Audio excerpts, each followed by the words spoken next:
We can have a conversation in the community here, but the issue of being Jewish is actually very central to the response that I've gotten. Actually, I was just, I've been getting a lot of anti-Semitic threats, to be honest, and I told you before the Nazis came and protested, and so it was weird because, like,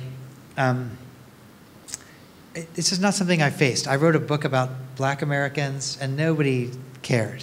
I mean, they cared, but it wasn't like about me. The minute I'm a white person writing about white people, I'm seen as a traitor all of a sudden. And it's just so weird that that's when the attacks come in. And so many of the negative responses that I've gotten are things that are, you think you're American, but really you're a Jew. I mean, that was the email that I got. And in fact, I was just dealing with a Facebook controversy while Nadav was speaking about this particular thing. And so, you know, part of the issue is this shows the power. When you start to divide people along lines, everybody becomes so tribal that everybody's against each other, and it creates all of these like almost laughable, idiotic things, but they also are serious things in a way. And so the question of are white people Jewish is something that I've been facing personally, and it wasn't just the conservative media. All of a sudden, after the Nazis, the liberal media, like the Washington Post and Vice, started calling me a Jewish author. And I never knew that I was a Jewish author, to be honest. I thought I was an author. And all of a sudden, they defined me in the liberal thing. So it's just funny how this whole thing about religion, but it's also a sign about when you have a pluralistic society and you start to fragment and create winners and losers, and people start to not trust each other, which is what happens with guns and factors like that. Any kind of solidarity, you have to fight for that, right? This idea that basically people have the same rights. I mean, we're having a big fight about the census in the United States right now, and it's really a debate about which people count, So it's very fundamental, and so I just think that's the thing that you have to protect. I mean, that's really where the barricade is, that I really feel very strongly about that. First of all, thank you. It is really a fascinating talk, and I'm sure I will continue thinking about it. But I want to be a little provocative. It's not exactly a question. It's Please just thinking that, I have all this resentment to these white poor men and their ideals. But then I was thinking, how am I different? If you ask me, for example, what do you prefer, dignity or longevity? What do you prefer, not suffering and remaining independent, or a quick death? Yeah. Okay. So maybe I would say it's more important. I would say it's more important for me. What I understand is dignity, and for them, superiority. Feeling superior is more important. Yeah. Another thing, if you would ask me, would you want to be able to let go, to be allowed to kill yourself? And I would say, yes, that's part of my autonomy, my liberty, and that's what they do with the guns. So there are more similarities than what are portrayed in a way. I mean, I will say the one difference is you're not defining your superiority by oppressing somebody else in the way you frame it. Yeah, I agree, but I have my moral ideas which are sort of worth dying for, or and I think of course I don't agree with this, that it's worth dying for superiority, but let's face it, many people, soldiers do it. They say it's for defense. It's a very common human trait. It's a very fundamental human trait. And I think the Democrats have totally missed this point in the United States. I mean, people put their lives on the line, for this stuff. Now, whether or not you think it's noble or something like that, I still think, people care more about gun rights. They care more about tax cuts. They care more about blocking Obamacare. In a way, and I just think, because I live part of the time in New York as well, and I just ask my liberal friends, how many of your political ideas are you willing to die for? And nobody can come up with an answer, really. It's a very hard question. And I think what I'm saying is, I think people totally underestimated the depth of the investment that people have in these kind of issues. I think that's exactly right. And I also think that they still kind of are struggling with that question. They think that when Trump supporters, like there was a big thing with tariffs and China, and all of these farmers in conservative states were seeing their profits go down. And there were all these articles, well, this is the moment that they're going to turn on Trump. And maybe they will, maybe they won't, but I still felt like they were misunderstanding the depth of this particular commitment, that it wasn't just about this one financial commitment. It was something much bigger, and I feel like that's been totally lost.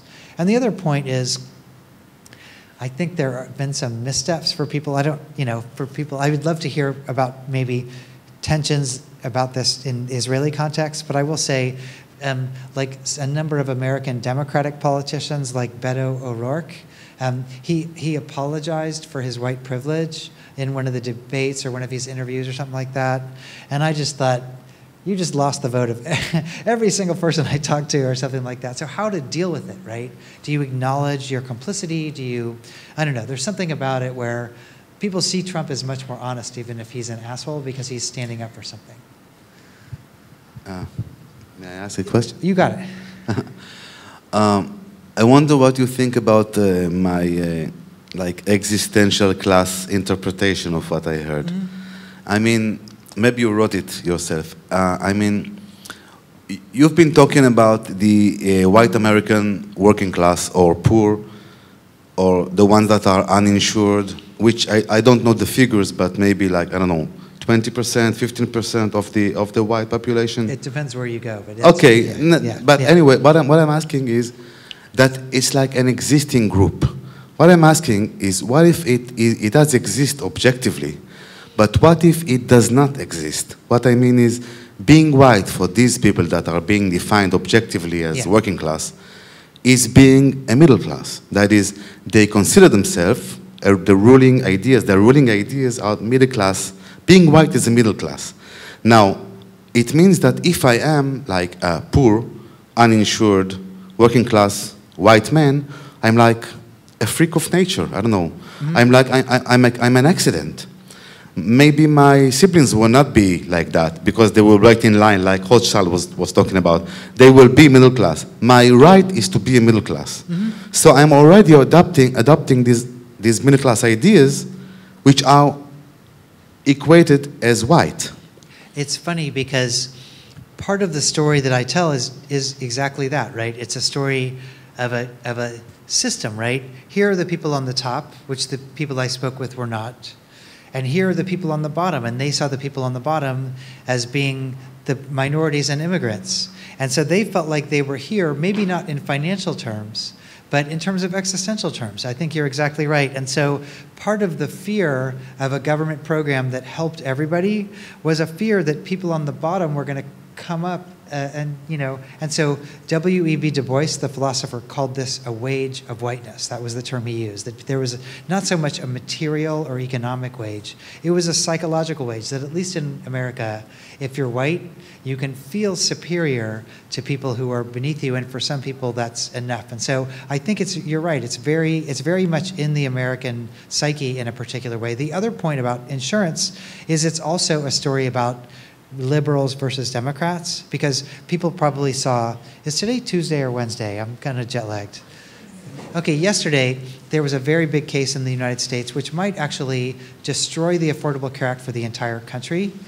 And everybody's freaking out about it, and people are saying it's going to be the end of Trump and the end of the Republican Party. But what they don't realize is most people who have the Affordable Care Act are in New York and Illinois and California. People in the South don't have it already. So it's not going to affect them at all. So in a way, this question of undermining Obamacare, it's almost seen as like a targeted way of refighting the Civil War. It's totally going to screw over the coasts much more. But what I mean is, maybe, even me, which I'm only consuming American culture, and I've never been to US, and not to mention others, or in the American culture industry, there's a fascination with the American working class. Mm-hmm. Many series, it's like the West is still going on, or the South, or whatever. maybe this group does not exist. It exists objectively, but it does not exist subjectively. It denies its own existence. Yeah. That's what I mean. I'm going to put in one plug in relation to that point, two plugs. Number one, you can't really see it because of the color of the slide, but the book website is dyingofwhiteness.com, www.dyingofwhiteness.com, or if you go on my Twitter page, you can get it through there. But the reason I say that is because there's a section on the press, all the press I've done, and I did an interview with this guy, Chris Hayes, who's one of the big people on MSNBC. And we did an hour-long podcast, which is on that website, about social class and working class and white America. So if you want to hear more about that point, I felt like that interview was actually, I just wanted him to talk. He was so brilliant about it. But it really is, he made the same point, that it's an existential crisis in a way. And the other point is, there's also a biological crisis because people in America, white Americans are maybe going to become the demographic minority in about 20 more years. And so people are worried about that also. Yes? What are the chances of dealing with such challenges without dealing with the fact, like Israel and the occupation, can you separate them? The US and all its history of racism and whiteness, can you separate it? What are the chances of fighting these, let's say, big challenges, but without addressing the history? What do you think? I think they are very slim, if not non-existent. But like, what way do you find this book as being part of, let's say, the historical thing of discussing it? Discussing slavery, Jim Crow? I'll give you the small answer and the big answer. The small answer is now, every time I get an anti-Semitic tweet, I post it on my Facebook, and I say, is this the America we want? And so I create a conversation, and many of my conservative friends, I play softball, and softball, I have a lot of friends who are very conservative in Tennessee. They bring their guns to the softball game and stuff, but they're still on my softball team. And so I try to create a forum where we can have a conversation about this. And so every time I get one of these threatening tweets, I put it on Facebook, and it's the one place where my liberal friends and my conservative friends can have a conversation about, is this the kind of country we want? And my conservative friends give very surprising answers about, you know, I support Trump and I support guns, but I think that we need a safe society and I'm willing to make sacrifices, like stuff like that. And so I think in a micro way, which is just at least the perfect world of my Facebook page, I think that I try to create those conversations because many of the people I spoke with were reasonable people until this kind of thing. So part of it is not stereotyping each other on a micro way. On a macro way, I share your pessimism because I can just say that if you look at historical examples of when people resolve tensions like this, they very rarely do it without some kind of major conflict, you know, some kind of conflict that brings people together against a common enemy or something like that. And we don't have that right now. We're trying our best to make the whole world hate us, except Israel. And so you know, but I think where this is going, if we don't catch ourselves, can be a very bad place. I share that. Please.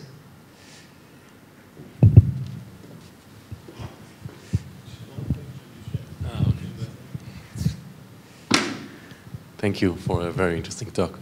I wanted to ask, why health? I mean, you edited a book not so long ago that said against health. Yep. And now you're taking this issue of race, class, I mean, so many other issues, and you're tackling it through life years and questions that are really quantifying all these values that we believe in into like health. Yeah, that's a great question. I mean, part of what I do in all my work is show how health is incredibly political, right? That health outcomes that we want to think are biological are in fact the result of social structures and social systems. And it's tied, the book you're referencing is called Against Health. And it's a book about how people think health is either good and illness is bad. It should be just very clear. But it turns out there are all these other factors that tie into health. It's like, who do we think is healthy? Does it mean whose body is healthy? Whose body is ideal? It ties in with race, it ties in with politics, with media, all these things. And I feel like, in a way, this book, on one hand, is a continuation of that argument, showing the profound political factors that shape not just health categories, but race categories. So I think that's part of it. But the other part is my book, Protest Psychosis. I did feel like it was too easy for people to discount me because I was just using the anecdotes and the qualitative research that Nadav was talking about. So I felt like adding the layer of data analysis. If you look on my press page, that's the kind of thing that gets all the press. And it helped me make an argument in a different way. But if you read the book, I'm actually very skeptical of data, right? So it's not like I'm just saying the public health framework is perfect and whatever. I have a lot of discussion about why it's problematic. Much of it is based on the census, which is very social, all these kind of things. So I don't take data straight on. But I do say that, if there's a camp of pro or anti-public health, I guess I do fall on the side of pro-public health.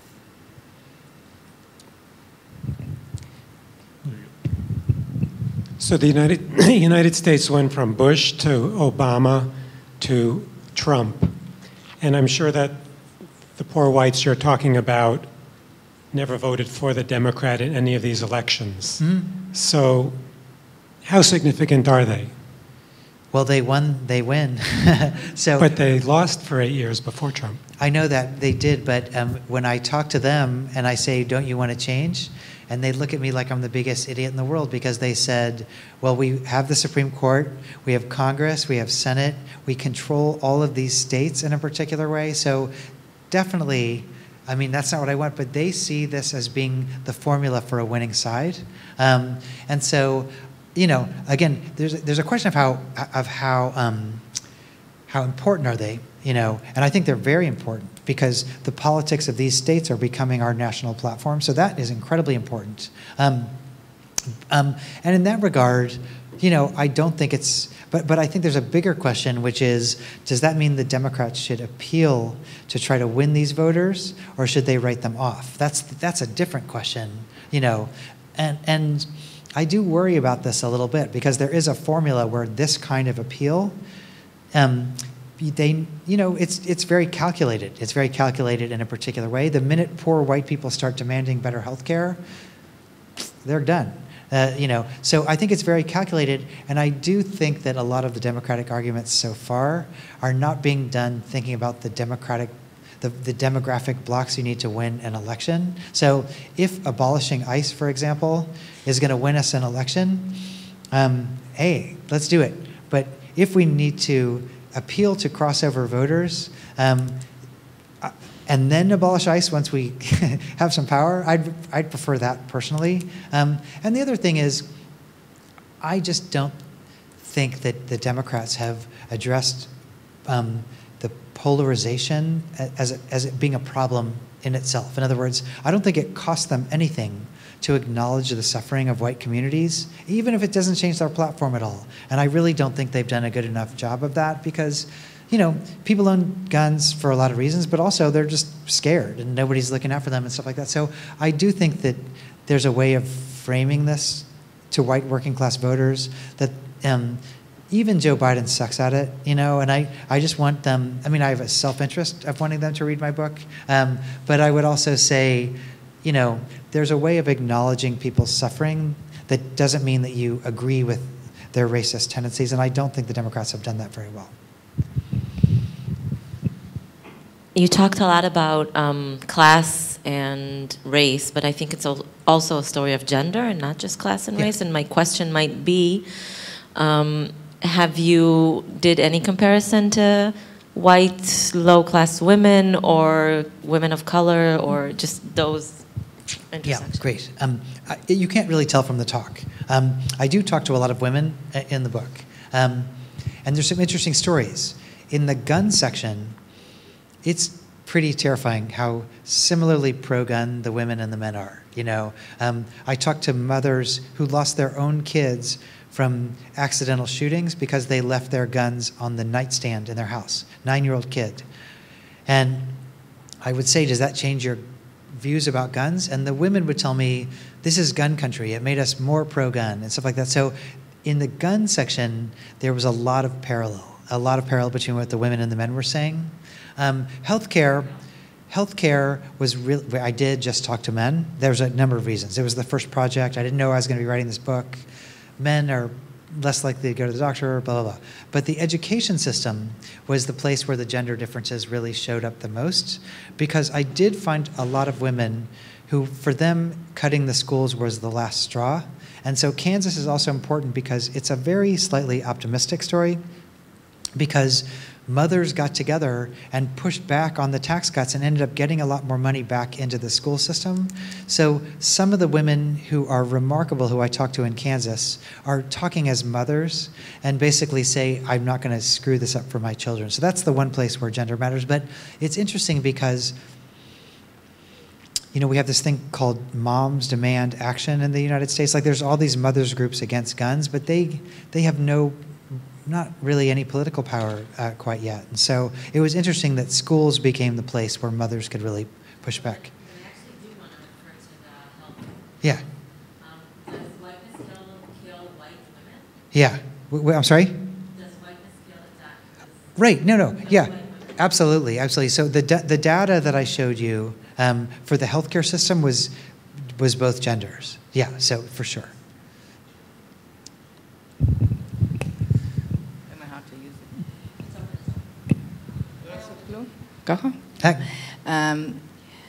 I want to just mention that I more or less in love with Obama, just to make it clear. Me too. And not with Trump.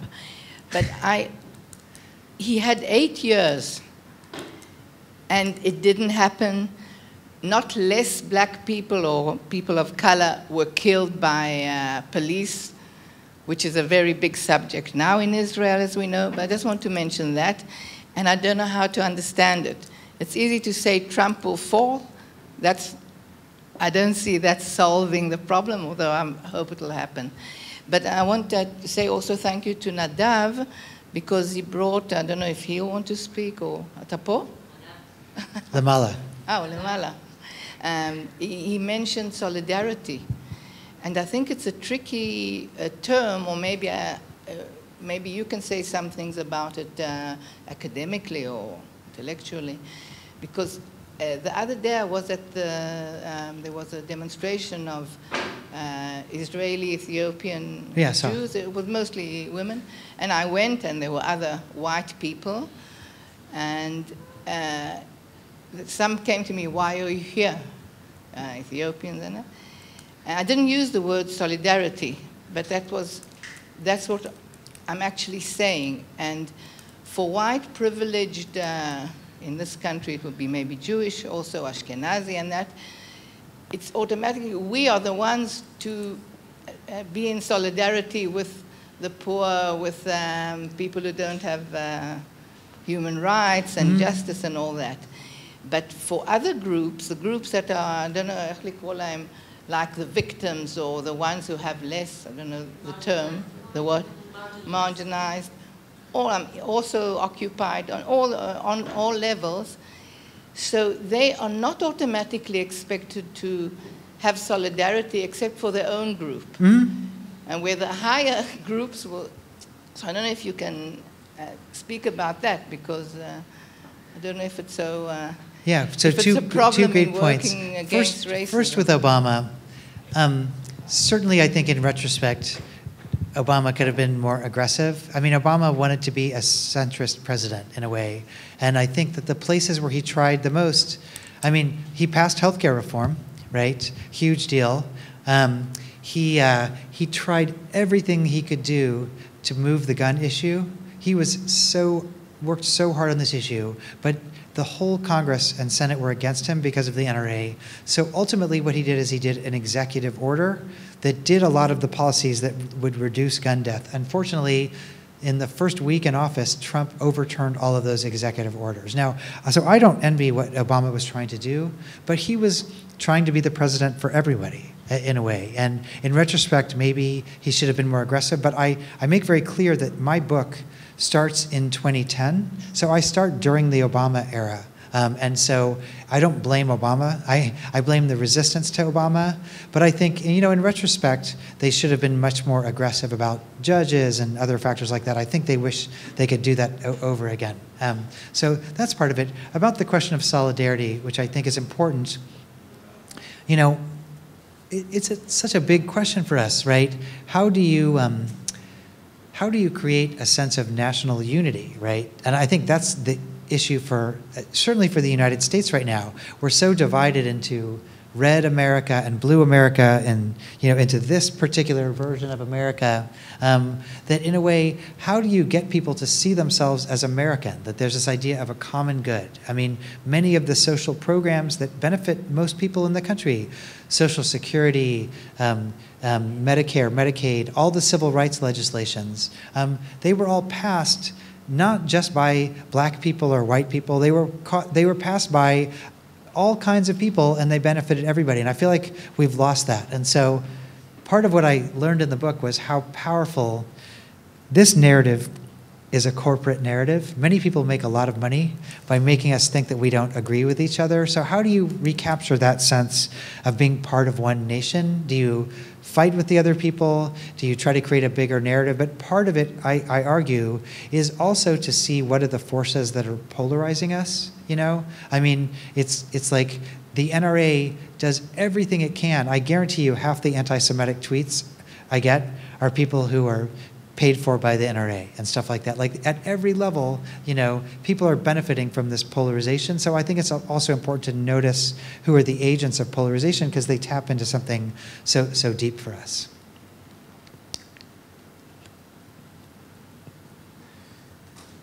Thanks, guys.